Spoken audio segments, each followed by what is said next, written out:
ఇంకా కొన్ని ఉన్నాయి నా బాధలు.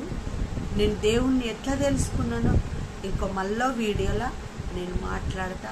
నా వీడియో ఈనుండి నేను ఎంత బాధలు పడ్డానో, కష్టాలు పడ్డానో నా వీడియో ఈనుండి. దేవుడు ఎంత గొప్పవాడో, ఆయన దగ్గరికి మనం పోతే ఎవరిని విడిచిపెట్టాడు. ఎంత దుర్మార్గులైనా ఆయన హక్కునే చేర్చుకుంటాడు, ఆయన గుండెలకు హత్తుకుంటాడు. నేను అనుభవించిన ఇది సత్యం, ఇది అల్లాటప్ప మాటలు కాదు. 2 జీవితాల కథే ఇది.